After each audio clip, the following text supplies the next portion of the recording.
He was trying to win a boxing match. I was trying to kill that guy.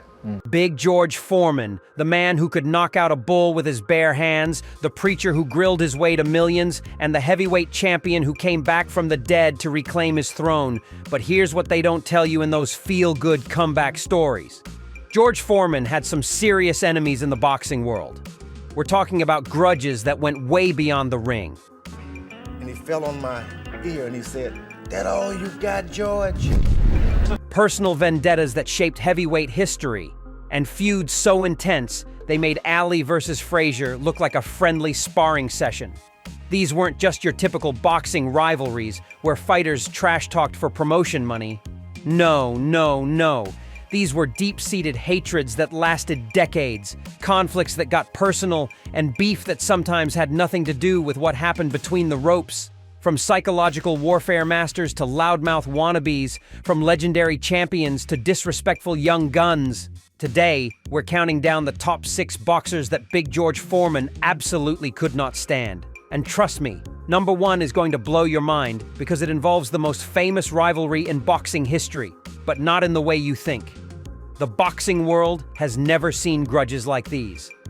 Prepare to discover the dark side of George Foreman's legendary career. The feuds that nearly destroyed reputations, the personal attacks that crossed every line, and the hatred that burned long after the final bell rang. 6. Ken Norton. Coming in at number 6, we've got Ken Norton. And this one's all about respect, or should I say, the complete lack of it that George Foreman had for the man who broke Muhammad Ali's jaw. Now here's the thing about Ken Norton that drove Big George absolutely crazy.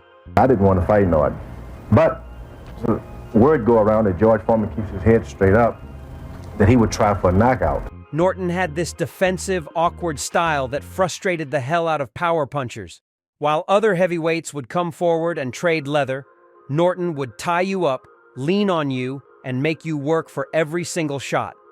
Foreman allegedly once said that Norton fought like he was afraid to get hit. And coming from a guy who believed boxing was about knocking people unconscious, that was the ultimate insult. The real beef started brewing when Norton kept getting big money fights, despite what Foreman saw as boring performances. Norton had beaten Ali twice, split with Ali in their trilogy, and was being talked about as a legitimate contender. But Foreman? He thought Norton was completely overrated and didn't deserve to be mentioned in the same breath as true warriors. Sources close to the Foreman camp say that George would get visibly annoyed whenever Norton's name came up in heavyweight discussions. During training sessions, Foreman would reportedly mock Norton's style, calling it ugly and not real boxing. The two had several heated exchanges at boxing events, with Foreman never missing an opportunity to dismiss Norton's accomplishments. What really sealed the deal was when Norton avoided fighting Foreman during his prime years, leading Big George to label him a cherry picker who only fought when the money was guaranteed. 5. Joe Frazier. At number 5, we have Joe Frazier, and this rivalry was pure fire from the moment these two heavyweight monsters stepped into the same room. The beef between Foreman and Frazier wasn't just about boxing styles. It was about respect for the old guard versus the new breed of heavyweight killers.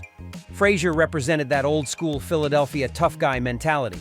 Grind it out, take punishment, and keep coming forward no matter what. But Foreman? He saw that approach as outdated and, frankly, stupid. Everything changed on January 22, 1973, when Foreman absolutely demolished Frazier in Kingston, Jamaica. We're talking about one of the most brutal beatdowns in heavyweight history. 6 knockdowns in less than 2 rounds. But here's where it gets personal. After the fight, Foreman allegedly told reporters that Frazier never had a real chin and that his reputation was built on fighting over-the-hill fighters. Those comments sent Frazier into a rage that lasted for decades. Sources say that whenever these two crossed paths at boxing events, the tension was so thick you could cut it with a knife. Frazier would reportedly mutter under his breath about Foreman being disrespectful and having no class. The real drama came years later when Frazier publicly stated that Foreman got lucky in their fight and that he was dealing with personal issues that affected his performance. Foreman's response? He allegedly laughed and said Frazier was making excuses for getting knocked out by a better man. Number 4, Evander Holyfield. And this feud was all about timing, respect, and one of the most controversial decisions in heavyweight history. When George Foreman announced his comeback in 1987 after 10 years away from boxing, most of the boxing world laughed, but not Evander Holyfield. The real deal saw dollar signs and started running his mouth about how Foreman was too old and living in the past. Holyfield allegedly told reporters that fighting Foreman would be like taking candy from a baby and that George should stay retired and stick to preaching. Those comments lit a fire under Big George that burned for years. The two finally met on April 19, 1991, in what many expected to be Foreman's farewell fight. Instead, we got 12 rounds of pure drama that ended with one of the most disputed decisions ever, Holyfield winning by unanimous decision that had half the boxing world screaming robbery. After the fight, Foreman was absolutely livid.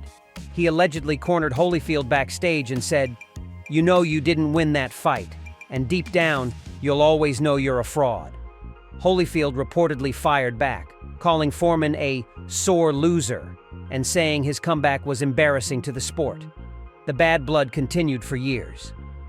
At the 1994 Hall of Fame ceremony, witnesses say the two had to be separated after Holyfield made a comment about Foreman's lucky punch power. Industry insiders claim Foreman never forgave Holyfield for what he saw as stealing his rightful victory and disrespecting his legendary comeback. 3. Tommy Morrison.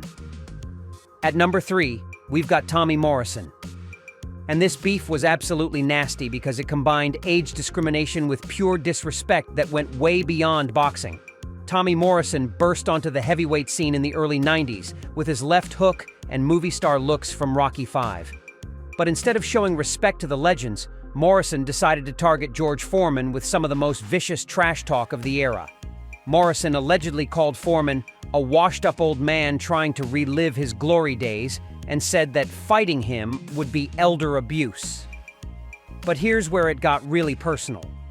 Morrison reportedly made jokes about Foreman's George Foreman grill business, calling it sad that a former champion had to hawk kitchen appliances to make ends meet. Those comments hit Foreman right in his pride, and sources say Big George went ballistic behind closed doors. The real drama exploded at a 1993 HBO boxing event where Morrison and Foreman were both in attendance. Witnesses say Morrison walked up to Foreman and said something that made the former champion's face turn red with anger. Security had to step in when Foreman allegedly stood up and told Morrison, "Boy, you better watch your mouth before I shut it for you permanently." Morrison's response? He laughed and said Foreman was all talk and no action at his age. Industry insiders claim that confrontation damaged Morrison's relationships with other heavyweight legends who felt he crossed a line with his disrespectful comments. Even years later, Foreman would reportedly refuse to be interviewed if Morrison's name came up in conversation. 2. Shannon Briggs. Number 2 is Shannon Briggs, and this rivalry was pure chaos because it mixed boxing beef with personal character assassination that got downright ugly. Shannon Briggs was known for two things: his explosive left hook and his even more explosive mouth. Throughout the late 90s and early 2000s, Briggs made it his personal mission to call out George Foreman at every opportunity. But this wasn't just a typical boxing promotion. Briggs crossed lines that most fighters wouldn't dare touch. The real hatred started when Briggs publicly mocked Foreman's religious conversion and preaching career. In a 1998 interview, Briggs allegedly said that Foreman was hiding behind God and using religion as an excuse for being scared to fight real competition. Those comments sent shockwaves through the boxing community because attacking a man's faith was considered off-limits. But Briggs wasn't done. Sources say he would show up at boxing events and loudly proclaim that Foreman was a fake preacher who found God when he started losing fights. The most explosive confrontation happened at a 1999 Las Vegas press conference where Briggs allegedly told Foreman, "Your God can't save you from this left hook, old man." Foreman's response was ice-cold fury. Witnesses say Big George stood up, walked over to Briggs, and whispered something in his ear that made the loudmouth fighter go completely silent. Industry insiders claim Foreman told Briggs, Keep running your mouth about my faith, and I'll show you what a real Christian can do when pushed too far. The feud damaged both fighters' reputations and created lasting tension in heavyweight boxing circles. 1. Muhammad Ali. And here we are at number 1, Muhammad Ali. But here's the twist that'll blow your mind. This wasn't just about the rumble in the jungle. The real hatred came from what happened after that fight and lasted for decades in ways that would shock the boxing world. When like George Foreman, who can't fight a lick, can't throw a left jab, it's a terrible. Everyone knows Ali beat Foreman in Zaire in 1974 with the famous rope-a-dope strategy. But what most people don't know is the psychological warfare that Ali unleashed on Foreman went way beyond typical boxing trash talk. Ali allegedly called Foreman stupid, ugly, and a government puppet, attacks that cut deep into George's self-esteem and intelligence. The real beef exploded after the fight when Ali continued the personal attacks. Sources say Ali would tell reporters that Foreman was too dumb to understand what happened, and that he fought like a caveman. These weren't just promotional jabs. Ali was systematically destroying Foreman's reputation and confidence in front of the entire world. But here's where it gets really twisted. Years later, when both fighters were trying to repair their legacies, they publicly claimed to be friends. Photos showed them hugging, laughing, even doing interviews together. The boxing world bought the reconciliation story hook, line, and sinker. However, people close to Foreman's camp tell a different story. They claim that Big George never truly forgave Ali for the humiliation and psychological damage. Allegedly, Foreman would say privately that Ali broke something inside me that never healed, and that their public friendship was just good business for both of us. Industry insiders reveal that even during their supposed friendship, there were moments of tension. At a 1995 boxing event, witnesses say Ali made a joke about the Zaire fight that made Foreman's jaw clench with barely contained anger. Even at Ali's funeral in 2016, sources say Foreman's emotions were complicated, part genuine grief, part unresolved anger from a rivalry that defined both their lives and left psychological scars that never fully healed. So there you have it, George Foreman's most hated rivals. From Ken Norton's defensive frustrations to Ali's psychological warfare, Big George held some serious grudges. Which rivalry shocked you the most? Drop your thoughts in the comments below, smash that like button, and subscribe for more boxing secrets you've never heard before.